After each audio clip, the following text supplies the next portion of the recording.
සුබ දවසක් සියලු දෙනාටම.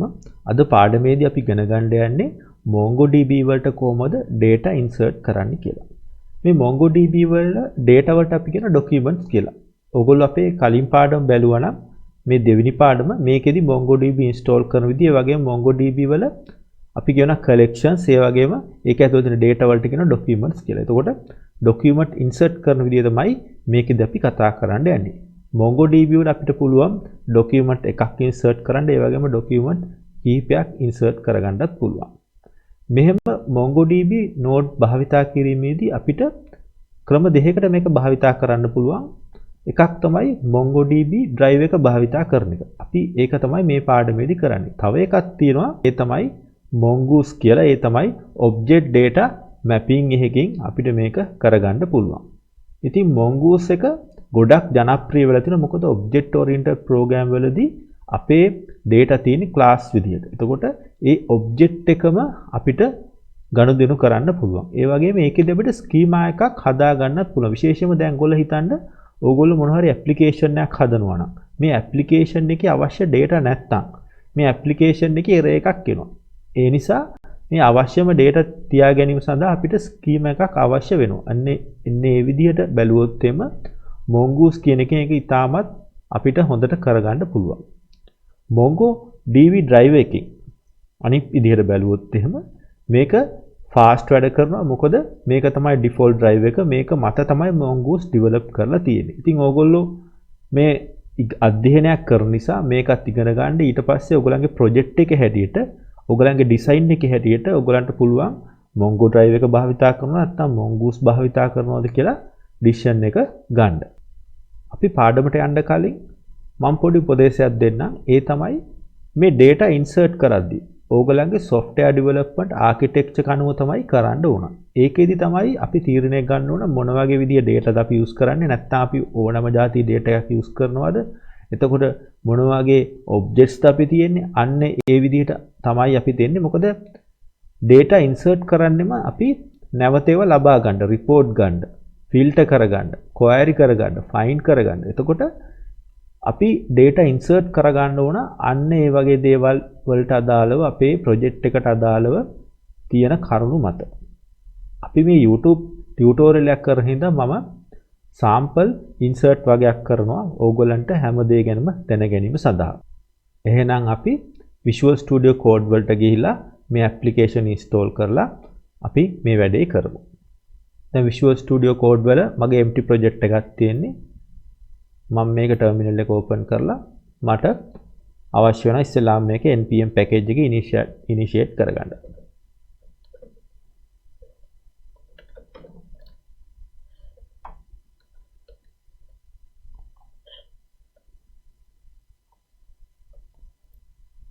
එතකොට අපිට default එක install වුණා. දැන් අපිට package එකක් install කරගන්න ඕන. npm install MongoDB.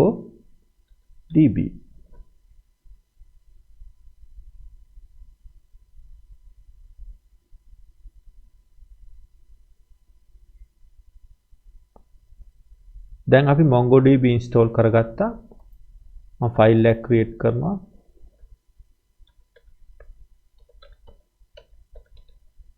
index.js කියලා.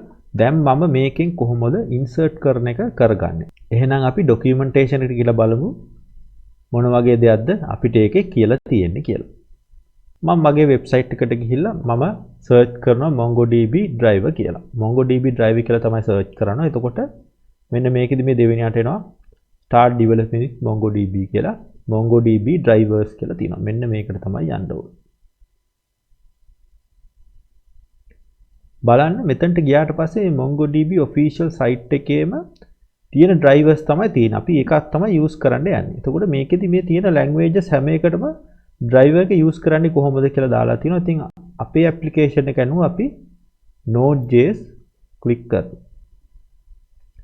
ඊට පස්සේ මෙන්න මේකෙදි මේ හැම විස්තරයක්ම මේකේ තියෙනවා. ඉතින් ඕගොල්ලෝ හොඳට මතක තියාගන්න ඕගොල්ලන්ට MongoDB default driver එකේ මොන හරි විස්තරයක් ඕන නම් මෙන්න මේ විදිහට තමයි මේක හොයා ගන්න ඕන. ඉතින් මෙතනදී මේ තියෙන කනෙක්ට් කරගන්නේ කොහොමද?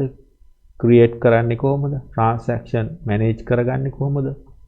ඉන්ඩෙක්ස් දාගන්නේ කොහොමද? ඔය වගේ ගොඩක් දේවල් තියෙනවා. මම මෙන්න මෙතනට ගමන් කරනවා කොහොමද කනෙක්ට් කරන්නේ කියලා. පළවෙනි එක තමයි MongoDB සර්වරේ username password දීලා ඒ අදාළ connection options දෙන්න ඕන. මේකෙදි අපි local host එකේනේ තියෙන්නේ. ඒතකොට local host එකේ තියෙන connection එක තමයි අපිට දෙන්න ඕනේ. ඒකෙදි username password එක ගන්න නැහැ. හැබැයි අපි cloud එකේ හදනවා නම් අපිට එහෙම දෙයක් දෙන්න වෙනවා.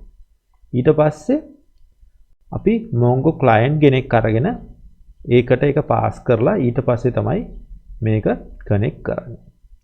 ඔන්න ඔය විදිහට තමයි මේ වැඩේ කරන්නේ. අපි දැන් Visual Studio Code වලට ගිහිල්ලා මේක කරන විදිය අපි බලමු. දැන් අපිට ඉස්සෙල්ලාම ඕන වෙනවා Mongo client කෙනෙක් constant එකක් ගන්නවා.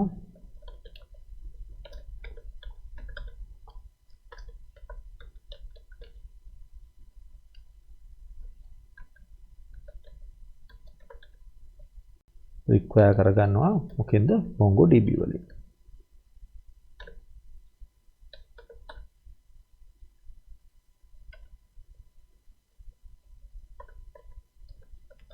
ඊට පස්සේ දැන් අපි URI එකක් ගන්න ඕන. මෙන්න මෙතනට අපිට connection string එකක් ඕන වෙනවා. මොකද්ද අපේ local connection string එක? එහෙනම් අපි compass වලට ගිහිල්ලා බලමු අපේ connection string එක මොකක්ද කියලා. මේ compass එකට ගියාම local host එකේ මෙන්න මේ විදිහට තමයි අපිට connect කරන්න default දුන්නා නම් මේ port එකෙන් තමයි තියෙන්නේ. එන්න මෙහෙනම් මේක තමයි අපේ connection string එක. මම මේක copy කරගන්න බලන්න මේක connect වෙනවද කියලා. අපේ server එකට connect වෙනවා. එතකොට අපිට database එකක් හදලා මේකේ collections දාලා collections ඇතුලේ documents හදා ගන්න ඕන. මම නැවතත් Visual Studio Code වලට ගමන් කරනවා. දැන් අපිට ඕන client කෙනෙක්ව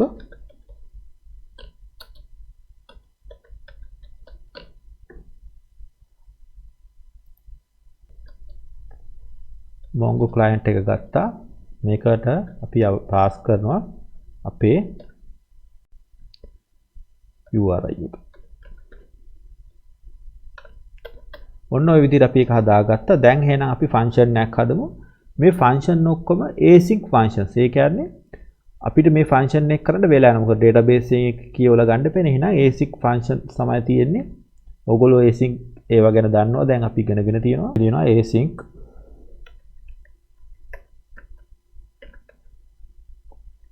function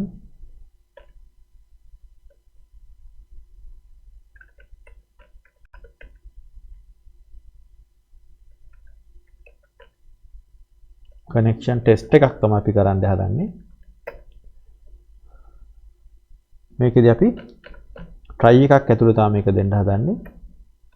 ඊට පස්සේ අපි මේක අවසන් වුණාට පස්සේ final එකක් දෙනවා. ඒ කියන්නේ final එකේදී මේක මොනවා වුණත් මේ දේ අන්තිමට කරන්න ඕන. මෙයා මොකද අපි කියන්නේ client එක අපි close කරන්න ඕන.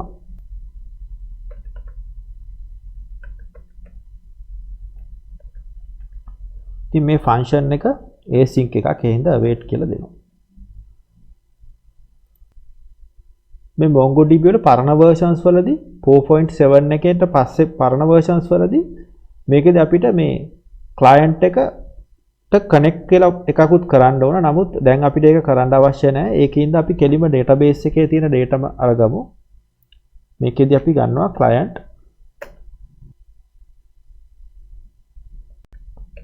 db කියලා database එක අපි දෙනවා. database එක අපි බැලුවේ මොකද්ද? admin කියලා. admin කියන database එකට ගිහිල්ලා මේකට අපි command එකක් දෙනවා. command එකක් දෙනවා. මොකද්ද command එක දෙන්නේ අපි? මේකෙදි අපි කරනවා pin එකක්.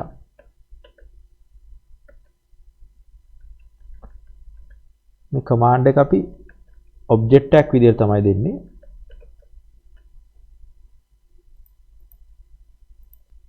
මෙන්න මෙහෙම argument එකක් විදිහට දෙනවා pin කියන එක එකයි කියලා. එතකොට pin කරන්න කියලා තමයි දෙන්නේ. ඉතින් මේක අපි ආයි බැලුවොත් මේක මොකද්ද? await එකක්. මොකද ඒක කරන්න වෙලා යනවා. ඊට පස්සේ දැන් මේක කනෙක්ට් කරාට පස්සේ ওই විදියට කනෙක්ට් වුණාම අපිට පින් එකක් හරි ගියොත් එහෙම අපිට මෙතනින් අපි console log එකක් දෙන්න පුළුවන්. ටෙස්ට් එක ඕකේ කියලා. ওই විදියට අපිට මේ කනෙක්ෂන් එක ඔය විදියට දෙන්න පුළුවන්. එතකොට මේකේ error එකක් ආවොත් අපි මේ ෆන්ක්ෂන් එක කෝල් කරද්දිම ඒක අල්ලගමු. මෙතනදී මේ ෆන්ක්ෂන් එක කෝල් කරනවා. මේ ෆන්ක්ෂන් එකේ මොනවත් ආගියුමන්ට්ස් නැහැ. මේක හැබැයි අපි දෙන්න එක කරලා තියෙන කැච් එක අපිට කරගන්න ඕන.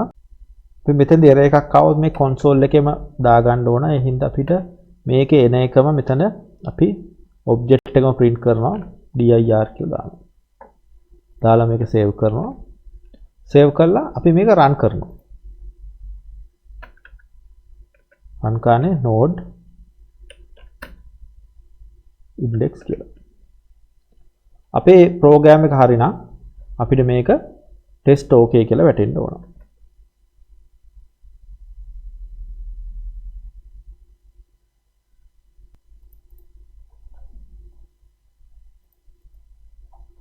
මෙතනදී බලන්න මෙතනදී මම මේක new client කෙනෙක් කරගන්න ඕන. මම ඒක කරේ නෑ. ඒකින් එතන error එකක් ආවා බලන්න. මෙතනදී මට කියනවා error එකක් විදිහට මේ new keyword එක දාන්න කියලා. එතකොට මම මේක save කරනවා. එතන save කරලා මේකයි run කරනවා. බලන්න test okay වුණා. එතකොට බලන්න මේ new client කෙනෙක් තමයි තියෙන්න ඕන. ඔන්න ওই විදිහට අපිට මේක connect කරගන්න පුළුවන්. දැන් ඔය connect function එක ওই විදිහට තියෙනවා. මේ විදිහට තමයි අනිත් function උත් එන්නේ. මම ඉතින් මේක copy කරලා insert කරන එකක් කරන්නයි බලාපොරොත්තු වෙන්නේ.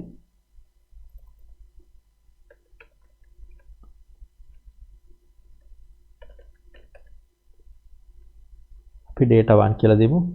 ඉතින් මේක මේ විදිහටම තියෙනවා. අපි මෙන්න මෙතනදී තමයි අපේ command එක වෙනස් වෙන්නේ. මේකෙදි අපි ඉස්සෙල්ලාම මේ එකම ක්‍රමයක් තමයි තියෙන්නේ.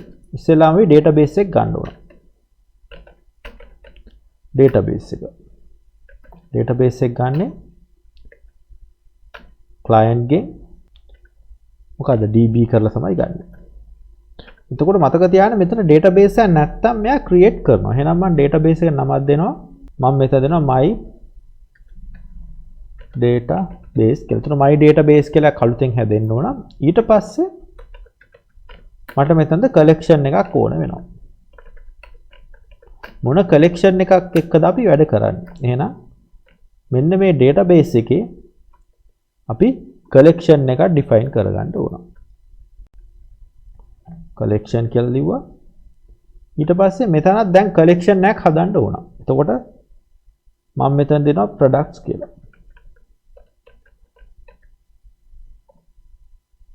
products කියලා collection එකක් දෙනවා. මෙන්න මේ collection එකේ තමයි දැන් අපි වැඩ කරගන්න ඕන. මෙතනදී result එකක් ගමු. මෙන්න මේ collection එකට අපි data insert කරන්න ඕන. insert 1 කියලා තියෙනවා, insert many කියලා තියෙනවා. මෙන්න මෙතනට documentation එකක් insert කරන්න ඕන. ඉතින් මේක මොකද්ද? await එකක්.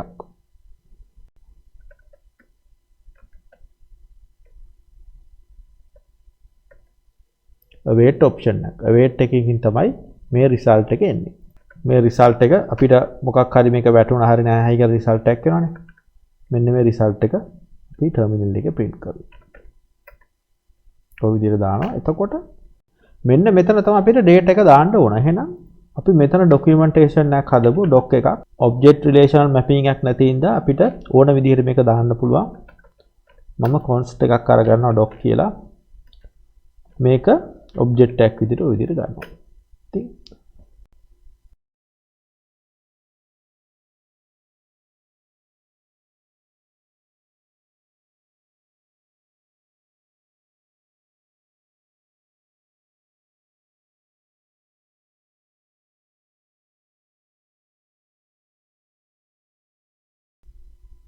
ওই විදිහට අපිට දෙන්න පුළුවන්. එතකොට ওই විදිහට අපිට simple අපි database එකක් insert කරලා ඊට පස්සේ අපි බලමු කොහොමද මේක වැඩි දියුණු කරන්න පුළුවන් කියලා. ඉතින්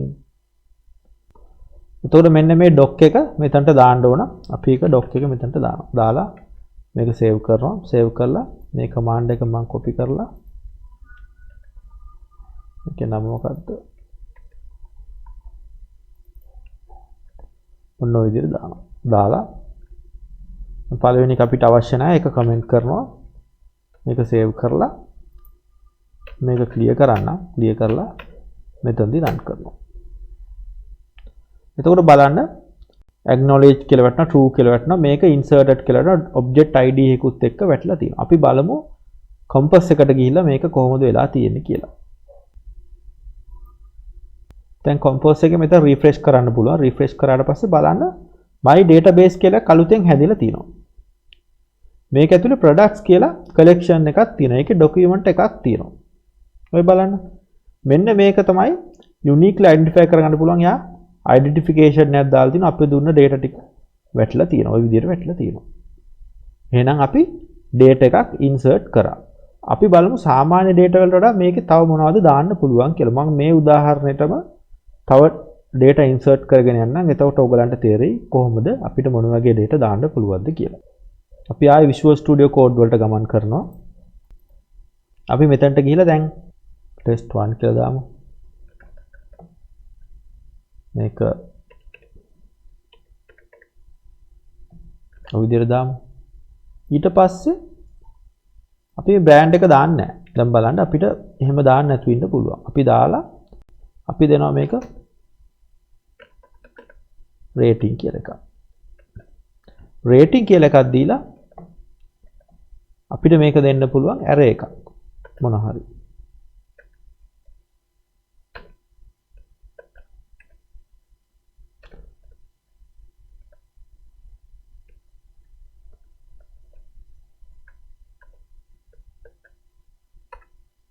එතකොට සාමාන්‍ය අපේ SQL වගේ එක නම් මෙහෙම දෙන්න බෑනේ. array එකක් ඇතුලේ ආයි තව data දෙන්න බෑ. නමුත් මේකේ ඒක දෙන්න පුළුවන්. එහෙනම් මම මේක save කරනවා. save කරපුවාම මේ වගේ තවත් document එකක් හැදෙන්න පුළුවන්. මම ආයෙ run කරනවා. එතකොට දැන් වෙන ID එකකින් තව එකක් හැදලා තිනවා. අපි compose වලට යමු. මේක refresh කරනවා. එතකොට බලන්න දැන් මේ විදිහට ඇවිල්ලා තියෙනවා. මේක array එකක් තියෙනවා. ඒක ඇතුලේ ওই විදිහට items තියෙනවා. එතකොට ওই විදිහටත් අපිට දාන්න පුළුවන්. එතකොට schema less කියන එකේ තේරුම මේක තමයි. දැන් මේකේ brand කියලා එකක් තිබුණා.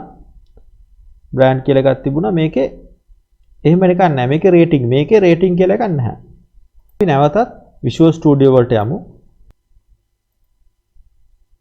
Visual Studio Code වලට ගිහිල්ලා දැන් අපි මේකේ වෙනස් දෙයක් කරමු. මම මේකේ දානවා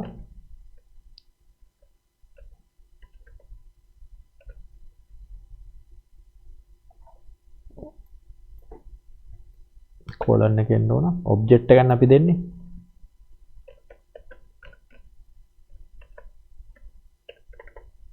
මම නිකන් values දෙන්නේ. ඔන්න ඔය විදිහට දැම්මා. දැන් ඔය විදිහට දාලා මම මේක දෙනවා. screen එකත් clear කරගන්න උඩට ගන්න ඕනේ ඉඳලා දැන් අපි නැවතත් compose එකට ගමු බලන්න මොකද වෙලා තියෙන්නේ කියලා බලන්න මේක refresh කරනවා බලන්න දැන් මේකේ තියෙන values මේකේ වෙනස් ඒවා තියෙනවා මේකේ එකක්වත් නැතුව වෙන values තියෙනවා එහෙනම් මුදට මතක තියාගන්න ඕන දේ තමයි මේ schema less කියන එකේ තේරුම තමයි අන්න ඕක. ඒ කියන්නේ කිසිම schema එකක් නැහැ ඕන විදිහට data තියෙන්න පුළුවන්. ඉතින් ඒ නිසා තමයි අපි mongoose වගේක් භාවිතා කරන්නේ schema less උනත් අපිට යම්සි අවශ්‍ය schema එකක්වත් මේකේ තියෙන්න ඕන නැත්නම් program එකේදී අපි කියමු දැන් name කියන එක අපි හොයනවා. එතකොට මේකේ name කියලා එකක් නැහැ. එතකොට ඒකේ null කියලා value එකක් එන්නේ. එතකොට අපි handle කරලා කොහොමද මේ data එකේ වැදගත්කම අදාළ වෙන්නේ. ඒ නිසා අපි මේ data insert කරද්දී එහෙනම් අපි default driver එක ගන්නවා නම් අපි අනිවාර්යෙන් මේ අවශ්‍ය data එක name කියන එක null කියලා හරි මේකට යවන්න ඕන. එහෙම යවුවොත් අපිට පොඩ්ඩක් හරි schema එකක් හදාගන්න පුළුවන්. අපි නැවතත් Visual Studio Code වලට යන්. ඒ වගේ මේකේ තව දෙයක් කරගන්න පුළුවන් මෙහෙම. ඒතකොට මේක ඇතුලේ තව object එකක් දෙන්න පුළුවන්.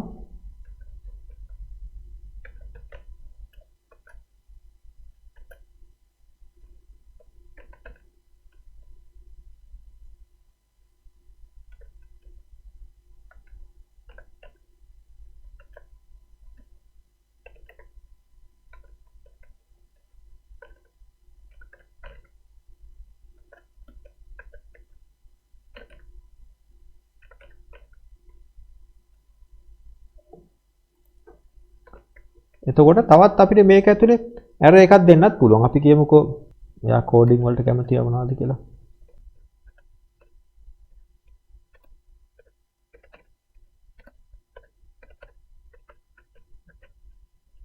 දැන් ඔහොම එකක් දෙන්නත් පුළුවන්. බලන්න මේක ඇතුලේ තියෙනවා, මේක ඇතුලේ තව ඔබ්ජෙක්ට් එකක් තියෙනවා, මේක ඇතුලේ array එකක් තියෙනවා. අපි මේක සේව් කරලා බලමු. මේක සේව් වෙනවා. අපි මේක බලන්න ඒකත් ඉන්සර්ට් වෙනවා.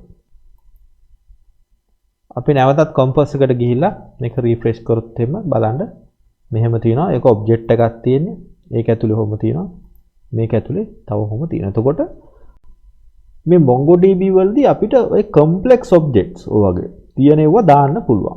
ඒක ඇතුලේ ඔබ්ජෙක්ට් ඇරේ දැන් හිතන්නකෝ මොනවා හරි යූසර් data එකක් කියලා අපි කියමු දැන් යූසර් කෙනෙක් order එකක් ගන්නවා. එතකොට order එකක් ගත්තාම එයාගේ order එකේ sub items තියෙනවා. එතකොට sub items ඒ විදිහට දාන්න පුළුවන්. ඒ වගේ complex object උනත් අපිට මේක document එක ඇතුලේ save කරගන්න පුළුවන්.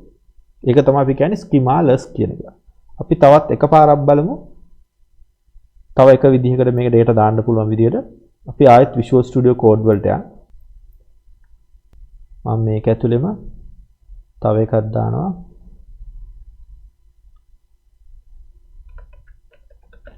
rating කියලා. මේක අපි array එකක් විදිහට භාවිතා කරනවා. මේ array එක ඇතුළේ අපි objects තියෙනවා. object array එක.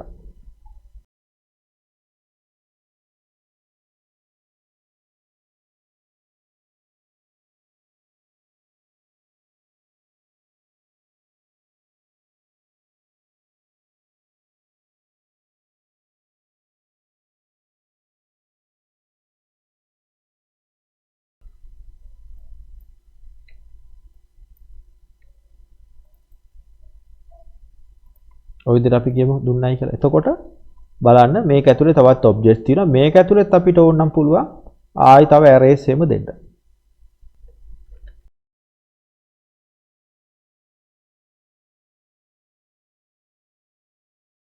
අපි ඔහොම දාමු. දාලා මේක සේව් කරනවා. සේව් කරලා මේක දානවා. ඒකත් සේව් වෙනවා. අපි ආයි කොම්පෝස් එකට යමු. මේක රිෆ්‍රෙෂ් කරමු. එතකොට මේ පල්ලෙහාම එක තමයි එක තියෙන්නේ.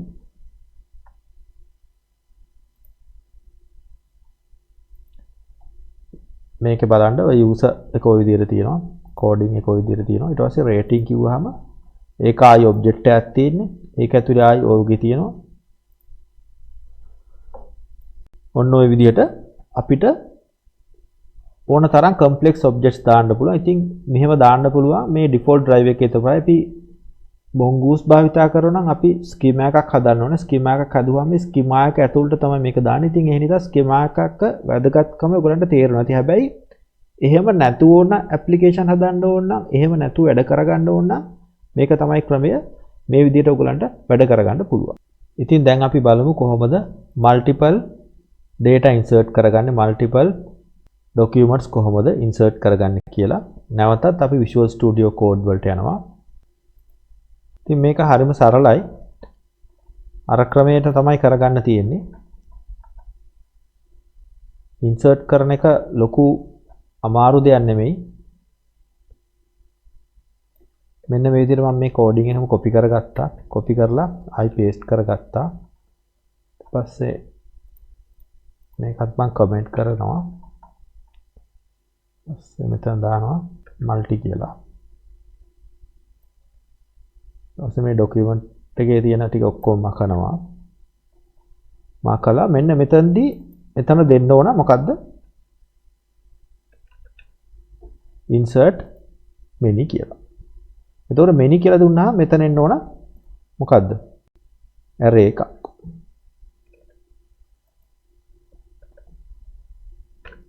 ඔය විදිහට array එකක් තමයි එන්න ඕන. ඉතින් මම මේකට අවශ්‍ය කරන data එක මෙතනට copy කරන්න, save කරන්න. බලන්න මේකෙදි මේ එකම જાතියේ එකක් තමයි මම දාලා තියෙන්නේ. ඉතින් එහෙම දාන්නත් පුළුවන්. අරම දැන් මාර කිව්වා වගේම එක එක විදිහේ data දාලා කරගන්නත් පුළුවන්. නැත්නම් ඔහම જાති එකක් දාලා කරගන්නත් පුළුවන්.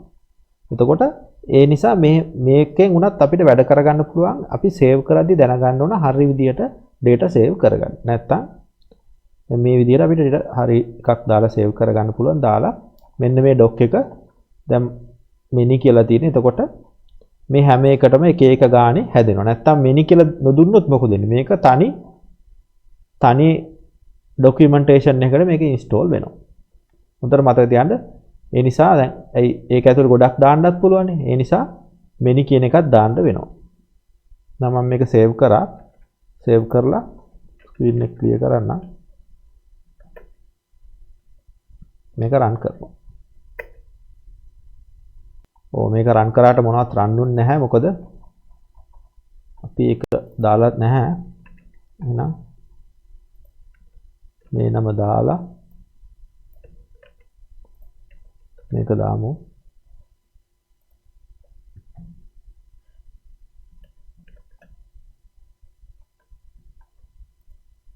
දැන් සේව් කරලා රන් කරමු. ඉතින් මම ඒක දාලා තිබුණ නැහැ. බලන්න. දැන් මොකද්ද? මේක අපිට කවුන්ට් එකකුත් දෙනවනේ. 5ක් ඉන්ස්ටෝල් වෙලා තිනවා. මේ පහේ IDs එක්කම දාලා තියෙනවා. අපි බලමු ඒක ඉන්සර්ට් වෙලාද කියලා. කොම්පස් එකට යනවා. ගිහිල්ලා මේක රිෆ්‍රෙෂ් කරනවා. නම් ඔය ඒ අයිටම් ටික ඉන්සර්ට් වෙලා. එතකොට අපි මේ ප්‍රොඩක්ට්ස් කියන එකට ගියොත් එහෙම database එකට ගිහිල්ලා මේකේ දැන් documents 10ක් තියෙනවා. ඔන්න ඔය විදිහට අපිට data insert කරගන්න පුළුවන්. insert කරන එකේදී එහෙනම් වැදගත්ම දේ තමයි අපි මොනවද insert කරන්නේ, කොයි විදිහට insert කරන්නේ, schema එකක් තියෙනවද, schema එක අපිම පවත්වාගෙන යනවද, අන්න ඒ දේවල් තමයි වැදගත් වෙන්නේ. මොකද retrieve කරද්දී ඕක වැදගත් වෙනවා. අපි වැරදි විදිහට data insert වුණොත් එimhe අපිට මේ program එකේ data ගද්දි තමයි ප්‍රශ්නේ වෙන්නේ. අපි ඊළඟ පාඩමේදී බලමු data කොහොමද find කරගන්නේ කියලා. ඉතින් ඔයගොල්ලෝ මේ වගේ ටියුටෝරියල් අරබන්න කැමති නම් ඔයගොල්ලෝ මගේ channel එක subscribe කරලා නැත්නම් දැන්ම subscribe කරන්න. ඒ වගේම මේ වීඩියෝට කැමති නම් like කරන්න. ඒ වගේම මේ වීඩියෝ එක හොඳයි කියලා හිතෙනවා නම් මේක share කරන්න.